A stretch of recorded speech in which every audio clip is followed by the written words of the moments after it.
लोकांच्या तक्रारी की शेतीतलं उत्पादन कमी का झालं, कमी का झालं, कमी का झालं. मजुरी वाढत गेली,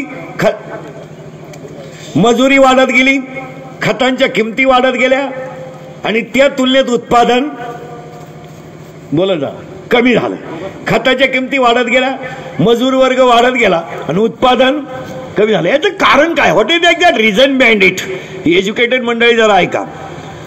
आपल्या जमिनीमध्ये असणारं पिकासाठी लागणारं जे कॅल्शियम आहे, मॅग्नेशियम आहे, पाण्याचा पीएच आहे, जमिनीचा पीएच आहे, अति केमिकल युक्त खतांमुळे आणि अतिरिक्त पाण्यामुळे आपल्या जमिनीची उत्पादन क्षमता कमी झाली. हे तुम्हाला कधीही मान्य करावं लागेल.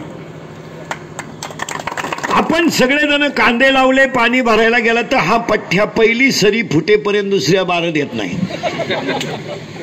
म्हणजे आपण त्या पिकाला लागणारं पाणी त्या पिकाच्या कॅपॅसिटीपेक्षा जास्त देतोय. उदाहरणार्थ गायला वासरू झाल्याबरोबर 40 सड जर पाजले तर संध्याकाळी वासरू पाजायचंच नाही, राहणारच नाही तर पाजीला काय?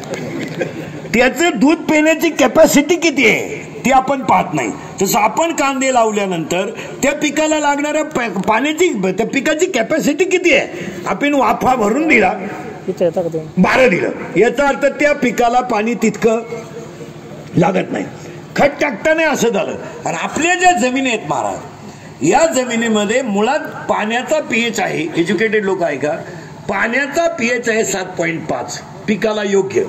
आपलं सगळ्या विहिरींचं पाणी 9.5 10.5 म्हणजे आपल्या पाण्याचाच पीएच जास्त आहे. एक दुसरी गोष्ट, आपल्याकडे जी जमीन आहे त्या जमिनीमध्ये मॅग्नेशियम नाही, कॅल्शियम नाही, फॉस्फरस नाही. आपण 260 रुपयाचे युरिया NPK घेणार, सटकन फुकून देणार, पाणी सोडणार, सलाईन देणार, घरी येणार. आपल्या जमिनीला खत जे दिलं जातं त्याच्यामध्ये तुम्हाला कॅल्शियम मॅग्नेशियम मिळत नाही. याचं कारण काय? तर आपल्या जमिनीला शेणखत आणि सेंद्रिय खतच नाही. म्हणून ह्या कंपनीचं पहिलं कौतुक करावं की जे पोषक खत आम्हाला मिळेल पाहिजे. हे सगळ्यात महत्वाची गोष्ट. हे 1260 रुपयाची DAP घ्या काय आणि 270चा युरिया घ्या काय आणि काही घ्या, ते किती जरी घेतलं तुम्ही तर ती कॅपॅसिटी नाहीये त्या जमिनीची. आपल्या जमिनीची कॅपॅसिटी नाही. एकतर कंपनीवाल्या लोकांना सांगून ठेवतो, शेतकरी वर्गाचं आमचे असं झालंय, सगळे कुटुंब विभक्त होत चालले, सगळे कुटुंब विभक्त चालले. शेती जेवढीच्या तेवढी आहे, जरा ध्यानात घ्या. आपणही बी शेती तेवढी तेवढीच आहे, कुटुंब झाले विभक्त. वायले निघल्यामुळे प्रत्येकाला घर बांधायची पाळी आली एक, त्याच्या सोडून गोठा बांधायची पाळी आली एक. सगळ्यांच्या जागा गोठ्यात राहण्यातच गेल्या. कांदे लावायचे कुठं हा शेतकऱ्याचा 10 वर्षांचा प्रश्न आहे. कारण आपल्या परिसरामध्ये अजून 10 वर्षाने 10 एकर जमीन असणारा शेतकरी हा सगळ्यात मोठा शेतकरी राहील. कारण शेती कमी होणार आणि शेतीवर उपजीविका करणाऱ्यांची संख्या वाढणार आहे. उपजीविका करणाऱ्यांची संख्या वाढली आणि शेती कमी झाली आणि कमी झाल्यामुळं शेती झाली कमी, उत्पादन तर त्याच्यापेक्षा कमी, पण खाणाऱ्यांची संख्या शेतीवर झाली जास्त आणि केमिकल युक्त खतांमुळे जमिनीची उत्पादन क्षमता झाली कमी.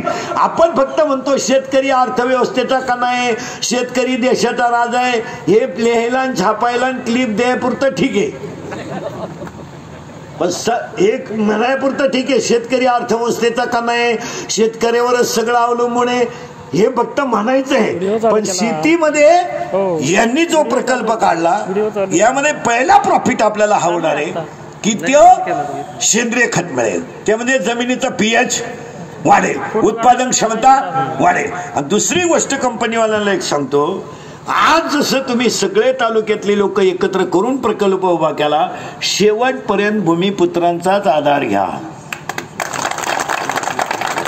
शेवटपर्यंत ह्या मातीतल्या माणसाची नाळ जोडून ठेवा आणि कधी प्रकल्प सरताना राजकारण विरहित प्रकल्प असावा.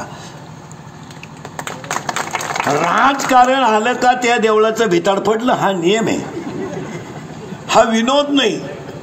हा विनोद कारण शेतकरी हा सर्वसामान्य माणूस आहे महाराज.